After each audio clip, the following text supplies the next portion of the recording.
¿Cómo están ustedes? Nos encontramos nuevamente en el Salón de Honor de la Corte Suprema para hablar de justicia. Este programa del canal de televisión del Poder Judicial que busca en cerca de 20-25 minutos dialogar sobre temas de interés para la ciudadanía relacionados con la administración de justicia.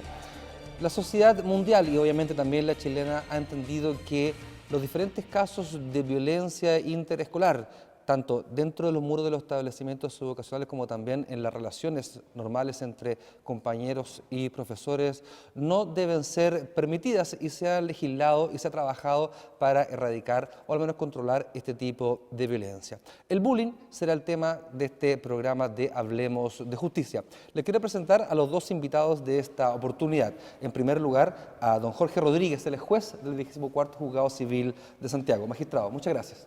Buenas tardes.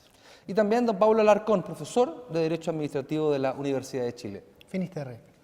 De la Universidad Finisterre. Muchas gracias, Julio. Buenas tardes. Los quiero invitar, en primer lugar, a ver una nota introductoria para luego conversar sobre este tema del bullying. En 2011 fue promulgada la Ley de Violencia Escolar que fija las circunstancias a considerar cuando existen casos de acoso escolar. La indefensión de la víctima y la superioridad del agresor son elementos centrales para presentar una denuncia, pero es deber del establecimiento involucrado aplicar medidas disciplinarias y protocolos especiales. De manera accesoria, las comunidades educativas cuentan con otros cuerpos normativos que orientan sobre mecanismos de buena convivencia y prevención, como la Ley contra la Discriminación, la de aseguramiento de la calidad y la inclusión escolar. Pese a ello, durante el último año las denuncias por bullying aumentaron un 28%. Creo que una de las razones que debiera reforzarse es que haya una mayor difusión de esa ley en el ámbito que corresponde la ley, que es colegios y a los padres y apoderados que tenemos niños, eso es en primer lugar. La participación activa del centro de padres, del consejo escolar o de quien sea, es el que garantiza que esta ley pueda ser efectiva, de lo contrario es imposible. Y no se puede responsabilizar a los legisladores porque la ley no funciona, sino todo lo contrario, es decir, el Estado somos nosotros también. Me parece que los padres sí, más que los alumnos, porque generalmente se da cuando los niños son más pequeños, entonces en los padres sí, en los alumnos creo que no tanto. Si bien las autoridades fiscalizadoras están facultadas para multar a los establecimientos con hasta 2.200.000 pesos, los padres o familiares del estudiante afectado también pueden recurrir a la justicia y solicitar indemnizaciones por el daño sufrido, aspecto que no es abordado de manera específica en la legislación vigente.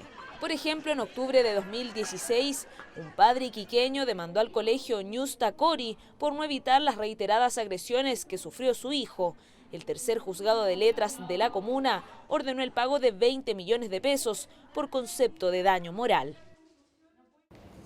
Bueno, vimos la nota introductoria sobre este tema complejo del bullying. Quiero partir con usted, profesor, la definición técnica de lo que es bullying y saber también el cuerpo normativo vigente en nuestro país. Bien, la ley 20.536, dictada en 2011 sobre violencia escolar, da una definición exacta y muy amplia al estilo de un tipo penal prácticamente sobre qué se entiende por la violencia escolar o denominado en inglés bullying. Habla de toda acción o omisión que provoque un acoso, una agresión o hostigamiento permanente a un estudiante, ya sea por parte de otro estudiante o de personas de la comunidad escolar, profesores, auxiliares, que le provoquen un maltrato, menoscabo, la amenaza de sentirse afectado en sus derechos.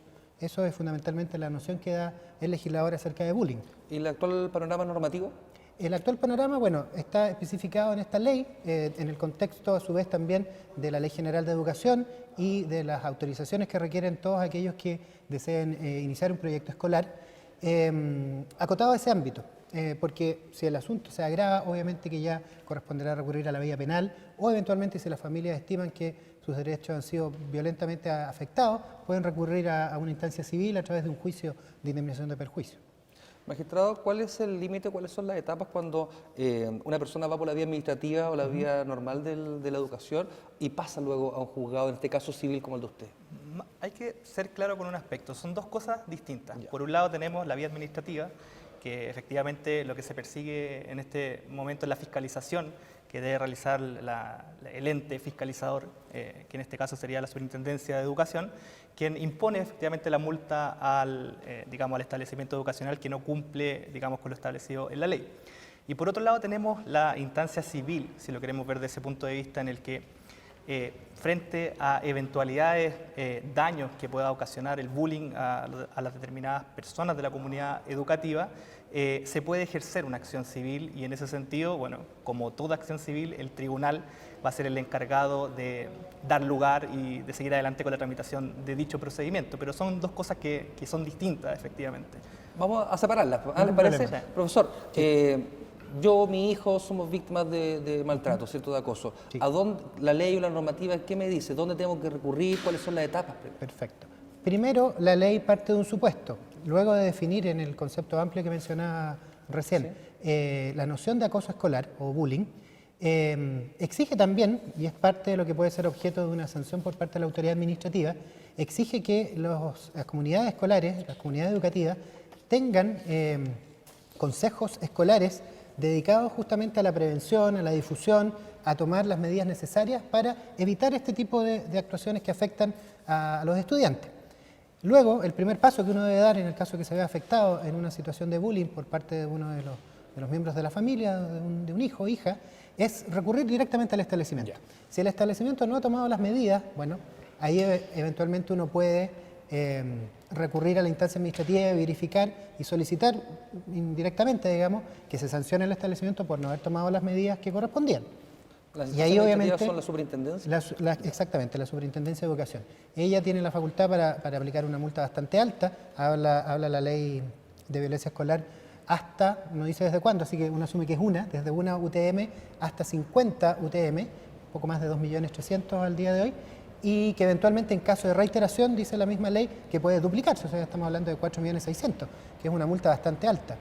Ahora, como le digo, si esa vía no resulta, habrá que ver también cuál es la afectación del menor. Si eventualmente la situación de bullying fue más allá del mero acoso físico sin causarle lesiones o fue simplemente un acoso verbal o psicológico, eventualmente los padres tendrán que decidir como tutores legales, digamos, de sus hijos, si recurren a la vía penal, si la situación es muy grave, cosa que es bastante compleja por lo demás, porque si fue entre menores, hay que ver, entra en juego la ley de responsabilidad penal adolescente, si es imputable o no, entonces es complejo, o si no, derechamente, como decía el magistrado, interponer una demanda de indemnización de perjuicios. Y pocos casos han habido, pero han habido casos en la jurisprudencia nacional, como el caso de Iquique que citaba la nota. Lo decía la nota. Antes de pasar al detalle del magistrado, le quiero preguntar en el rol de la justicia un poquito más grande que lo civil, ¿cierto?, para que diferenciemos lo penal de lo civil. ¿Cuándo un padre o alguna víctima puede decidir recurrir a la Fiscalía, ¿cierto?, o Carabineros para ver el tema penal y también posteriormente a la civil y cuáles son las etapas que debe cumplir? Claro, es que en el evento que exista, lógicamente, un delito al momento de, ya sea de realizarse bullying, por así decirlo, por parte de algún alumno, de un niño, en ese caso, efectivamente, si existe una denuncia o se presenta una querella, efectivamente uno puede concurrir ya sea a los juzgados de garantía o al Ministerio Público, claro, frente a dicha situación. Y en ese evento, lógicamente, si hay lesiones, por ejemplo, se puede seguir adelante con la persecución penal de dicho delito.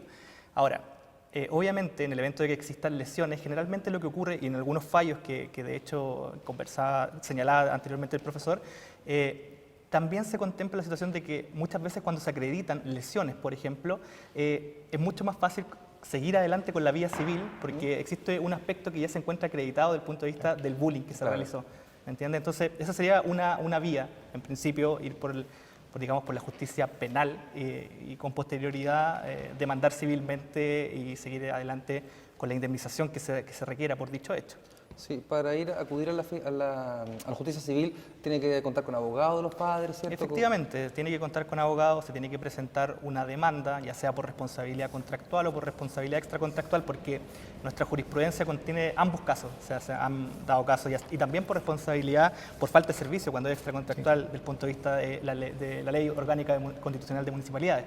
Entonces, en ese sentido también hay a lo menos 3 vías, digamos, dependiendo de, lógicamente, quién es el ente al cual se demanda. Entonces, podría ser en esos casos. Hemos hablado de multas y hemos hablado de indemnizaciones. ¿Qué dice la ley y la normativa sobre la situación del niño afectado? Sobre el posible reintegro, sobre cambio en la comunidad educativa, sobre opciones de salir de ese colegio e integrarse a otro. No sé cómo le entrega cuidados o blindaje al niño víctima. La ley en general nada señala al respecto, porque en concreto lo que busca la ley es realizar, podríamos decir, una acción de prevención en relación a los colegios y las comunidades escolares públicas o privadas para evitar que sucedan estos tipos de hechos.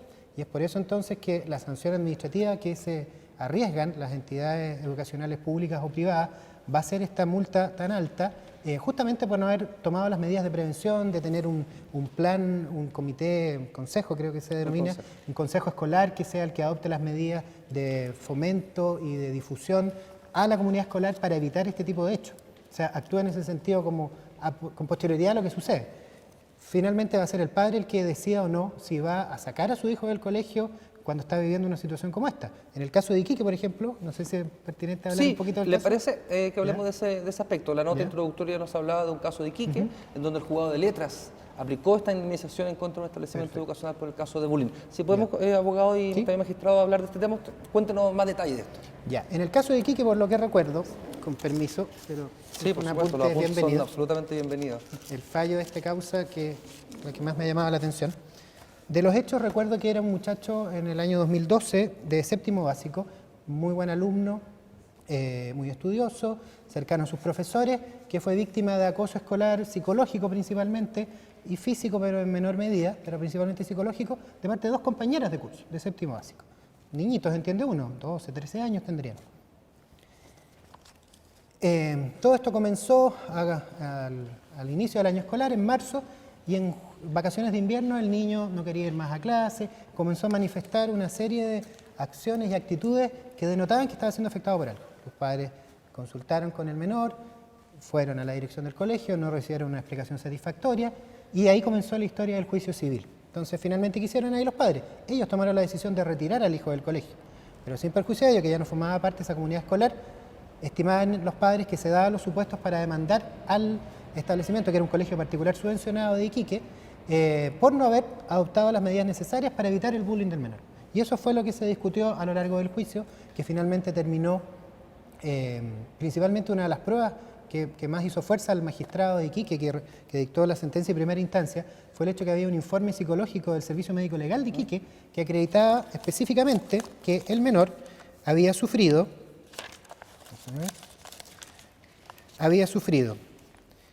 un trastorno depresivo grave, con síntomas ansiosos y manifestaciones psicomáticas, evidenciándose una serie de eventos estresantes que modificaban el continuo vital del peritado y su grupo familiar, generando desequilibrio del funcionamiento psicológico, etcétera, etcétera. O sea, compatible, finaliza el informe, con el proceso de violencia escolar o bullying. Esa fue la prueba clave del juicio. Y obviamente la contraparte, el colegio, que señaló que sí había tomado las medidas adecuadas, que había tratado de solucionar en una especie de mediación del menor con sus compañeras. Eso no quedó finalmente como acreditado en el proceso y terminó con una indemnización bastante alta para este tipo de casos, que por lo demás entiendo que son de los primeros que se han producido, atendido la proximidad de la ley, con una indemnización de 10 millones de pesos por indemnización de perjuicio por daño moral al menor y 5 millones a cada uno de sus padres. En conjunto el grupo familiar 20 millones de pesos. Sí. Sentencia que fue confirmada por la Corte de Apelaciones de Iquique y que obviamente el colegio, disconforme con el resultado, recurrió a casación en el fondo de la Corte Suprema, que la rechazó en todas sus partes. Finalmente se confirmó y hay sentencia firme en ese caso. Exacto. Magistrado, para el inicio de la vía civil es obligatorio acudir a las instancias administrativas previas. Entiendo que no es obligatorio, ahora, salvo en el evento que, hay casos en los que cuando nos referimos a ciertos casos de materia de responsabilidad extracontractual del Estado, que en algunos casos se requiere previamente, digamos, que se inicie un sistema de mediación, pero eso generalmente en temas de prestaciones de salud. Claro. Pero en este caso entiendo que no. Sí. No es necesaria la vía administrativa. Muy bien. Los quiero invitar a ver unos datos claves, que son una invitación también a través de los números a seguir conversando sobre el tema. A nivel mundial, 1 de cada 5 estudiantes declara haber sido víctima de acoso y violencia escolar, es decir, 246 millones de niños y adolescentes. La apariencia física, su orientación sexual y la etnia o nacionalidad son los motivos más recurrentes de acoso. Cada año se registran aproximadamente 2.000 denuncias por maltratos físicos y psicológicos en Chile. Estamos de vuelta luego de los datos claves, datos de la UNESCO y datos también de la Superintendencia de Educación. Quiero lanzar una pregunta que pues, tiene más aspectos culturales que legales, pero ¿cómo va cambiando la sociedad chilena para aceptar y para convivir diariamente con niños y niñas de orígenes distintos, de países distintos, de religiones distintas, de idiomas distintos, según lo que detallaba también los datos claves? Profesor, le pregunto a usted su opinión más personal. Venía pensando un discurso previo, pero relacionado con esto mismo. El desafío, o gran desafío que muestra esta ley, es implementar medidas que finalmente van a redundar en la mejor protección de los derechos fundamentales de las personas.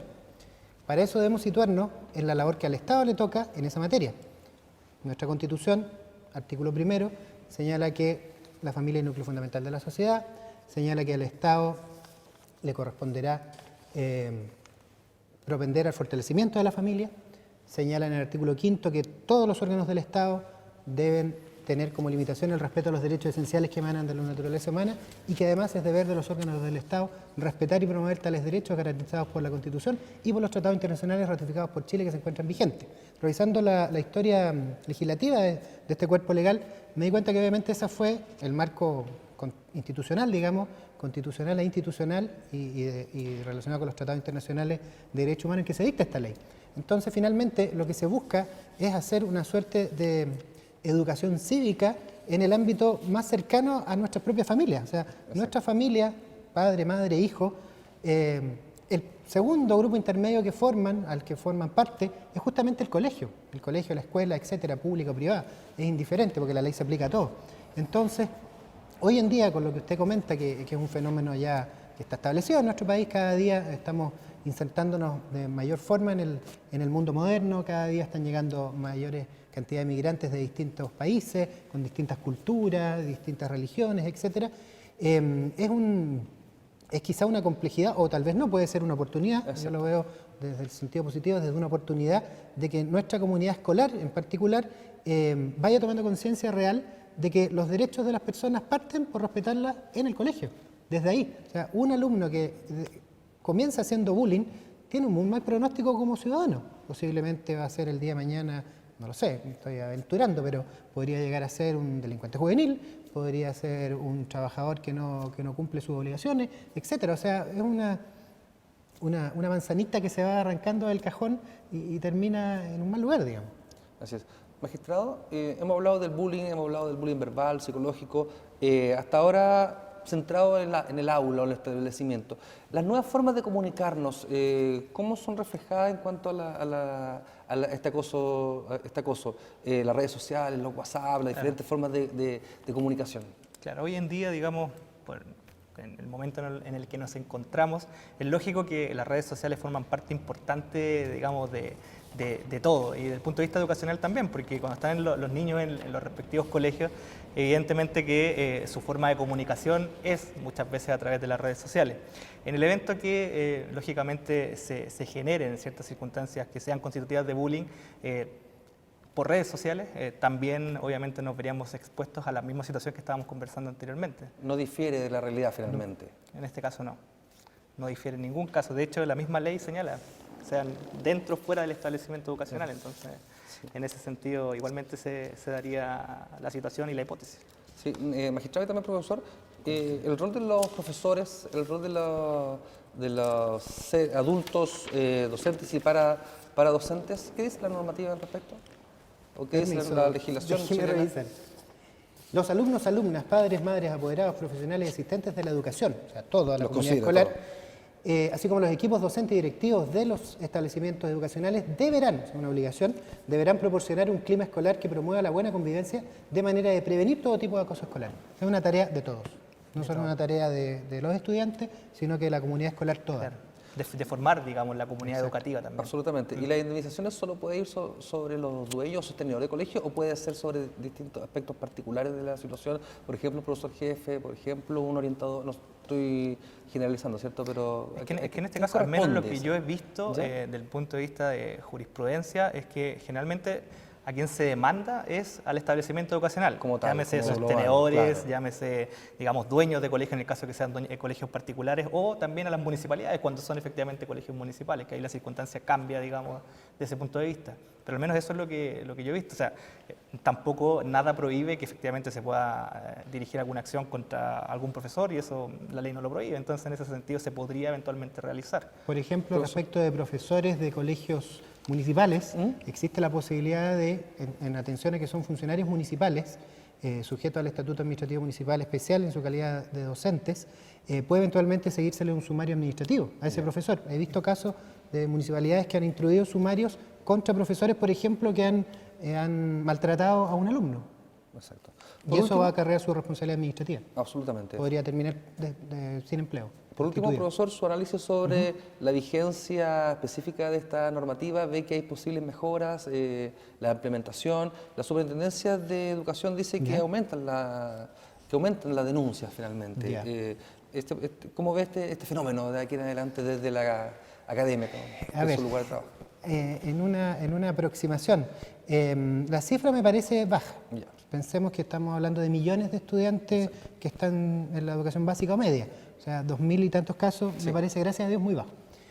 Sin perjuicio de ello, que es una cifra baja, va a estar constantemente el desafío de todas las comunidades escolares de efectivamente concientizar desde la menor edad posible, y a medida que el menor, el adulto, el niño, niña, adolescente se va formando su propio juicio, concientizarlo plenamente de que debe respetar al prójimo. Si finalmente esto es algo tan básico como que yo debo respetar al prójimo, ya sea mi compañero de curso, ya sea mi profesor y viceversa. O sea, la labor educativa acá es fundamental. Leía por ahí un informe crítico de un grupo de psicólogos que señalaban que esta ley sobre violencia escolar enfatizaba mucho la sanción pecuniaria, pero daba pocas luces respecto de la formación y la prevención. Yo creo que la sanción pecuniaria, claro, está ahí, es una posibilidad, pero finalmente un colegio no lo va a hacer, no va a dejar de tomar medidas por eso, por una sanción. Finalmente está el prestigio del colegio detrás, y me imagino que a ningún director, rector de un establecimiento educacional le va a gustar tener un caso así en su comunidad escolar. Así que yo creo que en la medida que la clave de esto es que como es un fenómeno, podríamos decir, multifactorial, todos desde el lugar donde se encuentren deben colaborar. Los compañeros de curso entre ellos, con buenas relaciones, de sana convivencia, buen compañerismo. Los profesores también, siempre, todos los profesores, no solo el profesor jefe, todos los profesores cumpliendo un rol, con efectivamente campañas de los propios colegios o del Ministerio de Educación, yendo a difundir los alcances de esta ley, y no solamente de la ley, porque a los menores la abstracción no se les da todavía, pero sí dándole efectos prácticos y mostrando los beneficios de vivir en una comunidad sana. Así es. Magistrada, esta pregunta la hacemos en muchos ámbitos, principalmente en salud. ¿Cree usted que debería generarse más aspectos normativos administrativos para esto? ¿O está bien la actual normativa y los juzgados civiles están cumpliendo o tienen que cumplir este rol que algunos padres han acudido? Yo entiendo que, porque como dije desde un principio, son dos cosas distintas.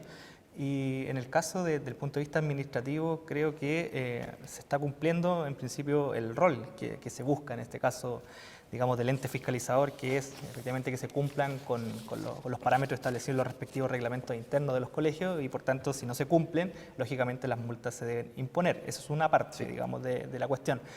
Desde otro punto de vista vemos el tema más bien pecuniario, cuando se trata de reparar el daño ocasionado producto de esto que es el bullying, y en ese sentido me parece que la justicia civil está cumpliendo su rol. Entonces, en ese sentido podría decir que se cumple con el objetivo. Muy bien, les quiero dar las gracias por haber participado en este programa de Hablemos de Justicia. Me despido de los dos invitados de esta jornada, don Jorge Rodríguez, juez del 24º Juzgado Civil de Santiago, y también don Pablo Alarcón, profesor de Derecho Administrativo de la Universidad Finisterra. Ambos, muchas gracias Julio, por la invitación. Gracias.